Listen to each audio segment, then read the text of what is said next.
welcome, and thanks for the nice introduction, Dr. King.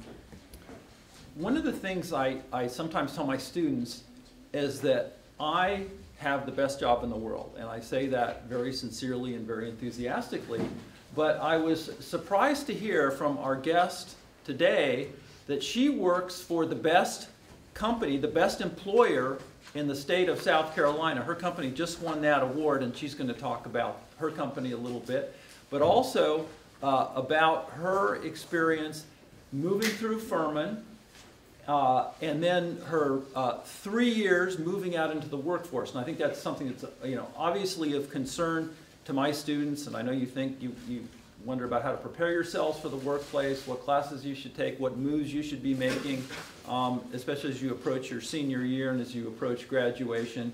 And Molly Gunson, our guest today, is a very good person to talk to about that, because she's done really well since she graduated, and we're very proud of her. Molly is a 2014 graduate of Furman University. She had a double major in comm studies and sociology. She was a magna cum laude graduate. She was involved in numerous extracurricular activities, including FUSAB and Chi Omega. Yes, Chi Omega sorority. So we're going to do this in conversation format, and I'm going to sit down and ask some questions, and there'll be lots of opportunities for you guys to ask questions too, so think about those. So Molly, first of all, I'd like to get back to what I just talked about. How did you go from Furman into your current job? So I got super lucky after Furman and kind of during Furman. One of the most important things you can do is internships, and set yourself up with the internships saying that I want to be here after graduation and making that known. And the best way you can make that known is by doing really, really well and really being available for whatever opportunities they give you. Even if they tell you it's only going to be 9 to 5, if they've got an event that's on a Friday night, you better be there. There's no reason not to be there. And working, so I worked, I had an internship with Smoke Public Relations in town. Loved it. It was great. It was from my junior year to senior year. And it was a small boutique firm, and I really thought nothing was going to come of it, but I wanted to have them as a recommendation. So I busted my butt the whole time I was there, making myself really available to them. And then the first day of senior year, they called me and they said, we're having a staffing change, someone's leaving, we don't have enough time to bring someone new in, we need someone who knows these accounts now. Can you work part-time? So I worked part-time during my senior year for them. And then second semester senior year, I underloaded because I had that ability in my schedule. And worked more hours for them, and then rolled over to full-time when I graduated. So I was handling my own accounts, going to client meetings by myself senior year, which was like a little bit daunting because a lot of the accounts I had were professional services. So I was working with like bankers and I had a lot of nonprofit accounts. That's just kind of what fell into my wheelhouse and worked nicely for me. So I was meeting with a lot of nonprofit and charity board members, and those people are like heavy hitters in town. They're restaurant owners, they're business owners, they're names that are on billboards and buildings. So here I am like a senior in college going in and telling them what they need to be doing. So that was really daunting. And then from there, I continued working at Smoke, and I was handling all sorts of different accounts. I usually had about 10 to 12 at a time, various projects, events, online presence, media presence, those types of things. And then I got the opportunity to leave the agency side of things, and now I'm in-house at a company called Advoco, and we are a maintenance consulting technology firm. So I don't do anything with technology. I have no technology background. My technology is like, have you tried restarting it yet? So I don't do anything with that. But my job is to tell our company story. So we're working on figuring out what my new title is going to be, because when I came on, it was digital content manager. And my boss keeps throwing around that he wants it to be purveyor of wow, but I want something like a little bit more like solid than that. So working on that, but my job now is to tell our story in whatever way I can. So if it's setting up media interviews, if it's through online presence, so our blogs and our websites, we have 2 different blog platforms that we're using right now. We've got one that everyone attributes to, but really I'm a ghostwriter, and then I just stick people's names on it, so that's a secret that I'm sharing with you guys. Keep it here. And then my boss has a leadership blog that he posts every week, so I help him write that and stay on him for content. then our social media, and then we do a big event every year. We bring in about 300 users from all over the world, bring them in, and it's a teaching conference and a learning conference. So they're in Greenville for 4 days. So I'm organizing classes and I'm organizing after hours events for them and getting people where they need to be and making sure that all of our presentations and everything stays within brand standards. So brand standards and guidelines also falls into my wheelhouse. Good. You mentioned writing. Mm-hmm. Did Furman help you with your writing? Yes, tremendously. So one of the biggest things, and this is something I learned at Smoke, and actually Catherine, who is the owner of Smoke Public Relations, told this to me. She said, we can't teach you to be a good writer. We can teach you to put things into a press release form. We can teach you what format we like to put things in, but we can't teach you to be a good writer. You have to have that. We can mold it after that. And she really attributed Furman to that. So most of the interns, and this is, I'm speaking to Smoke, but even just in Greenville, Greenville's such a good resource. You can intern in Greenville pretty much anywhere. Everyone has a social media platform now, so it's really easy to pitch yourself as, I can be your social media intern. You can go basically anywhere, even if they don't have an internship program, you can kind of justify it yourself, which is what I had done for my internship previous to Smoke. I worked at a company at home. They didn't have an internship set up, but it was a company that was big enough that they could sustain me, and I could make the case for, I know how to write and I can help you. But writing, everything you do is writing. If it's just sending emails, now I'm working, I don't know really anything. I'm learning more about the back end of our business, but I'm helping with RFPs, so that's a request for proposals and actual proposals. So I'm writing those, and it's so, so important because it's how our company tells our story. We have clients all over the world. We can't be all over the world. We have to be able to send them an email. We have to be able to send them a piece of content or a piece of literature that effectively tells them what we do and why we do it best and why they should want to work with us. Molly, you mentioned, you sort of downplayed your own technical skills, but there must have been some technical skills you came out of school with. Oh, definitely. Or developed on your own prior to your Definitely. But I guess the technical on their side, so we're a coding base, so like IT kind of, so that's the kind of technical I don't have. But the cool thing about that is I'm learning a lot of it. You can Google basically anything. So I'm learning how to hard code emails right now by Googling what's the code line for insert whatever thing I want to do in the email. Google is such a big resource. I don't know. I probably wouldn't have been able to do this job. Oh no. Before that. Hold on.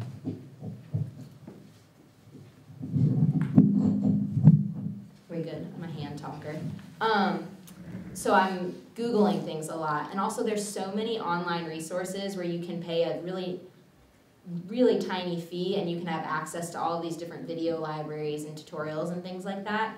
So I'm doing a lot of that and kind of teaching myself on my own. I'm really lucky that my company is fully behind me in it, so if there's some sort of extra training that I wanted to do, they would support me in that and give me some funding for that.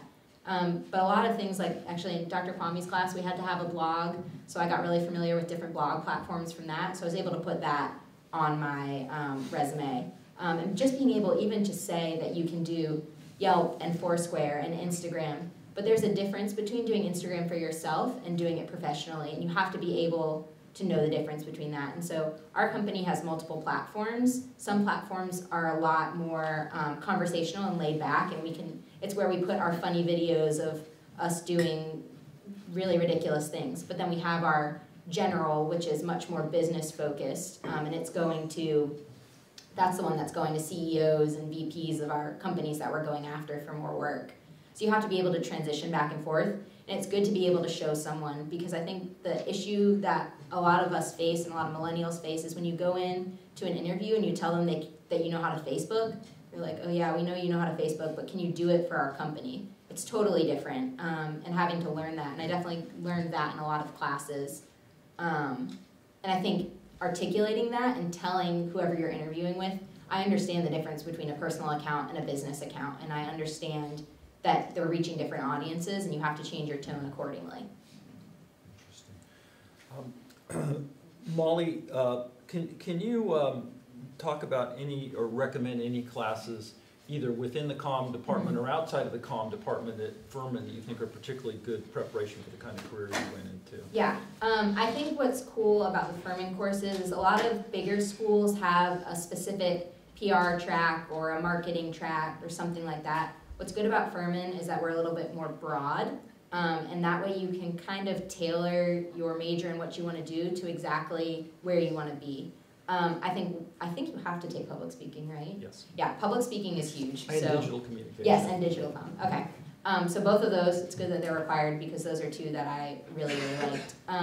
I also really liked, was it World? What was the class? International. Yes, International Communications. I loved that class because I liked the classes where you're doing an extended project because any class like that is like doing client work.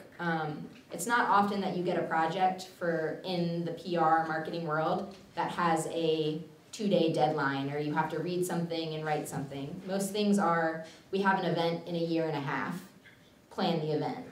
So you have to work on creating your own deadlines. So any type of project-based work that's extended was really helpful.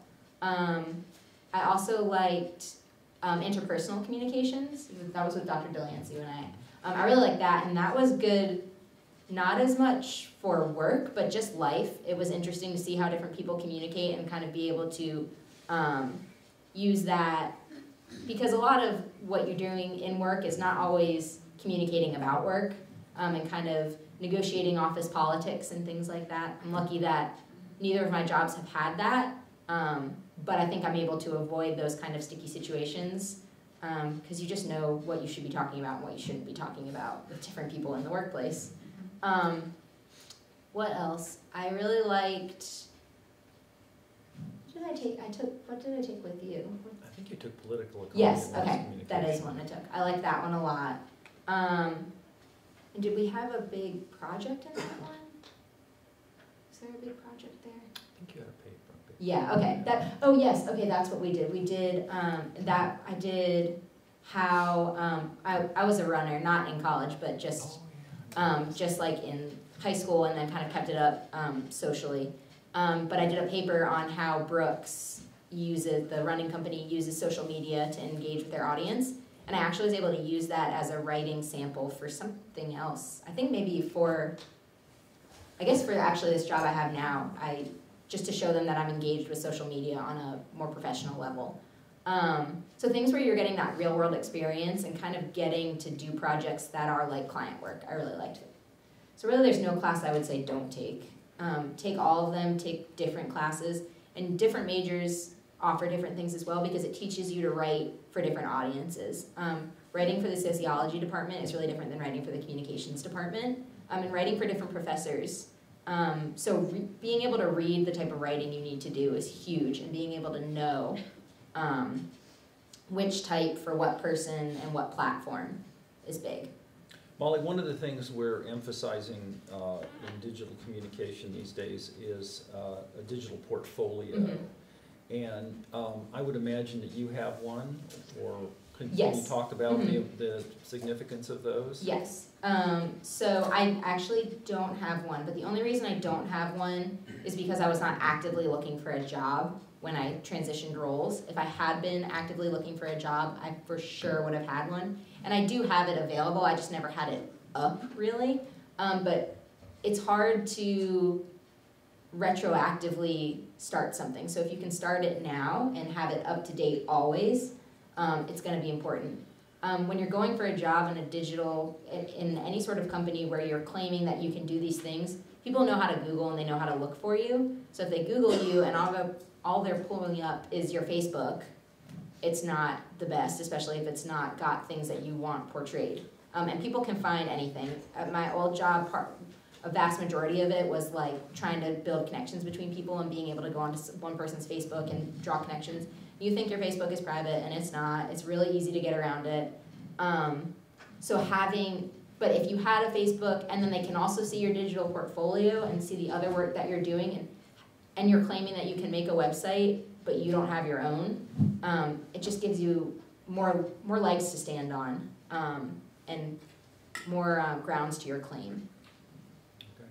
This program is, I think we all know now, is called Communication for Life. Sort of big picture, and this is kind of a more abstract question, but can you look to ways that just, studying communication in general, and I guess the classes in the department too, a little more specifically, but how that has impacted your professional, but maybe your personal, or your life as a citizen.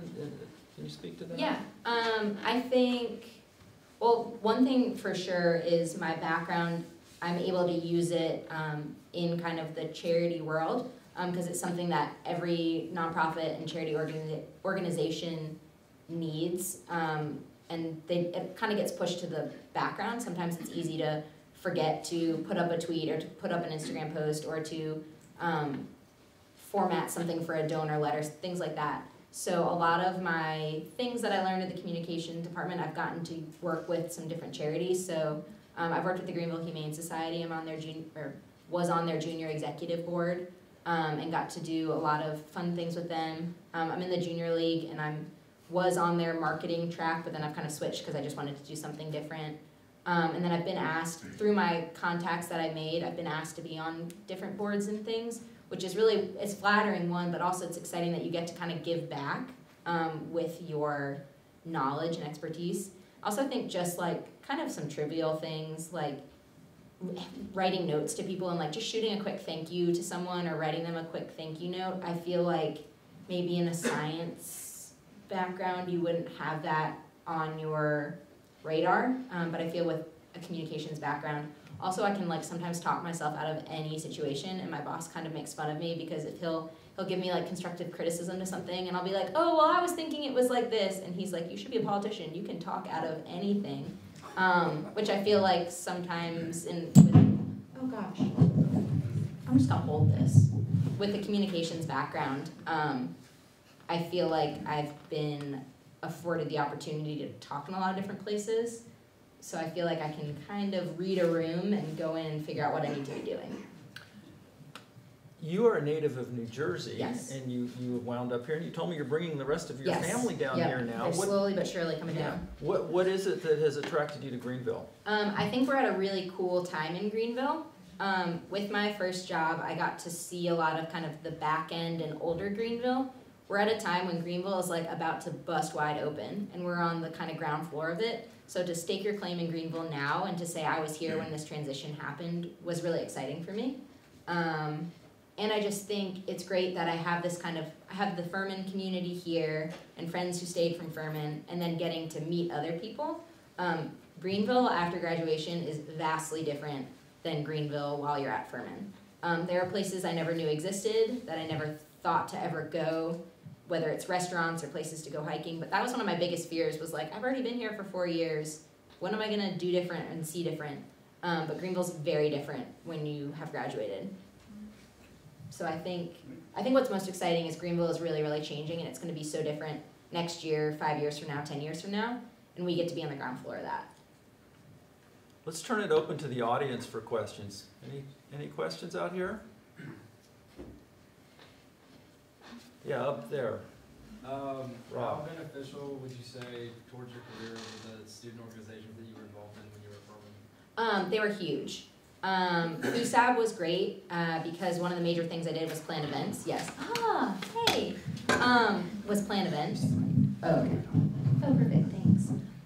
Planning events and saying that I have that and can work with a budget, and I have seen a budget and I know how it works and I know how extended planning goes. Also, it's so true that you're only as good as your connections.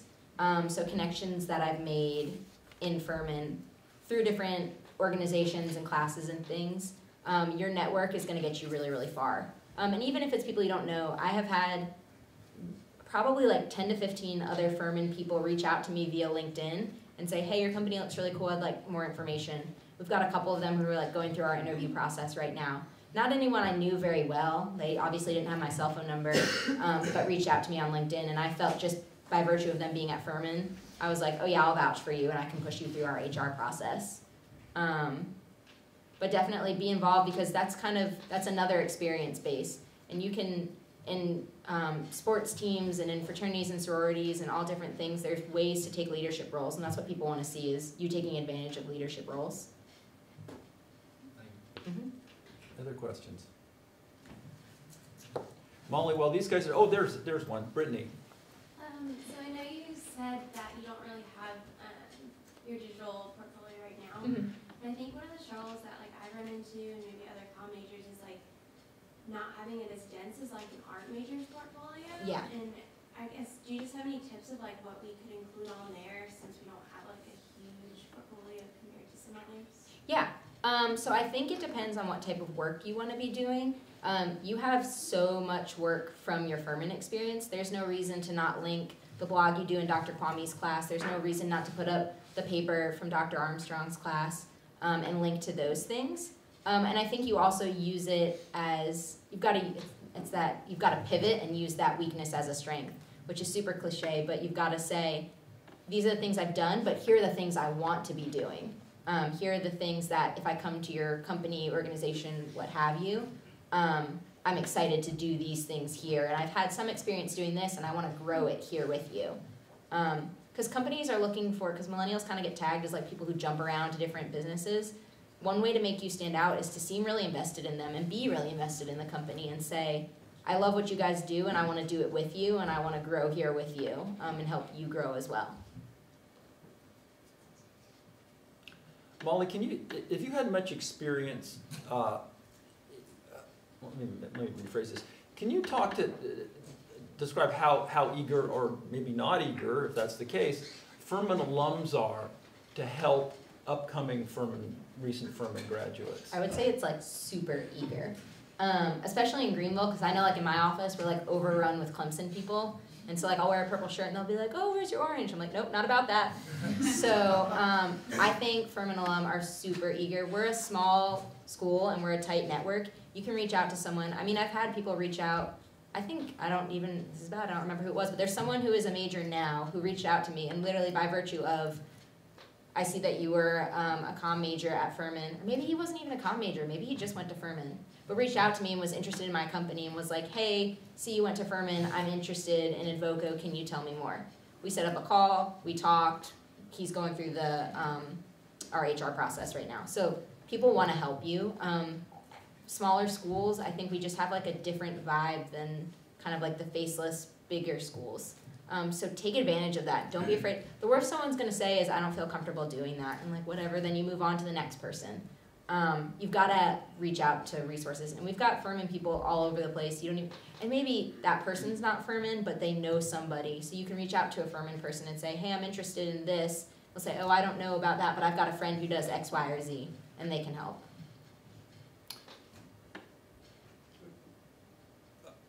All right, I have another question. You sort of covered this, I think, in a lot of what you said, but maybe in kind of a summary. Why should a Furman Communications Study graduate, class of 2018, class of 2019, class of 2020, why should they be optimistic about the future in terms of employment? I think our major sets us up to do pretty much anything because we're not pigeonholed into just being a marketing person or just doing public relations or just doing event management or just doing something like that. The major sets you up to do anything, and every single company needs one of us. They need someone to help tell their company story on whatever platform it is. I feel like the market can get saturated with specific things. Like there's only so many, I don't know, eye doctors. Like there's only so many sets of eyes. There's only so many sets of what have yous. But I feel like someone who is a communications major can go in and work for that eye doctor. They can go in and work for that tech company, or they can go in and work for that insert whatever type of company in whatever public sector, private sector, commercial, anything. You just have to make the case for it and make the case that you have value and you can bring value to the company. So I think it's daunting and it's a little bit scary, but if you have a passion and you really like whatever it is, you can make a job in that in communications. You can find a company that does that. And I mean, I'm not particularly passionate about enterprise asset management, which is what my company does, but I'm passionate about our mission and our vision and our values and what we try to bring to our customers and our clients. So yeah, I think find that passion and figure out where you want to go with it and what you want to do. So I know you are a common sociology major, but what classes did you take outside of the majors that helped prepare you for this? So in sociology, I think they have like sociology of media. So I took that class. I tried to stay out of the math and science departments because that is not my forte, so I took like intro to chemistry for non-majors. History. Classes in the history department were really good because it's a lot of writing, and just to hone your skills there, and again, in a different set. And then I also liked history because of the research component of it, which is important. And quite frankly, like I didn't take a ton of classes outside of the majors because between those two departments, I was able to fulfill all of my GERs. Is that good? Yeah. Still. Yeah. So those two departments kind of hit on everything, so I didn't have to go too far out, which was nice because then I got to take the classes I wanted in the majors that I liked. And I should add, finally, that I mentioned that Molly works for the best employer in South Carolina, and literally they were just recently were recognized as the best company to work for in the state of South Carolina. So I think that's fantastic. Yeah, that was a fun award to get. It was given to us by the South Carolina Chamber and then SC Biz, and that's also another like small plug. If you're wanting to stay in Greenville, get plugged into like the daily or the weekly or the monthly e-blasts. Because there's so many different companies that are pushed in that. So like Greenville Today, South Carolina Biz News, Upstate Business Journal, all of those send out weekly and monthly communications. So you get on those and you kind of get like a list of all the different companies in Greenville. And there's companies you didn't even know were here doing really cool and big things. Well, I have something for you. This is a token of our appreciation for your time, and also congratulations on being the department's Alumna of the Month. Oh, thanks. So,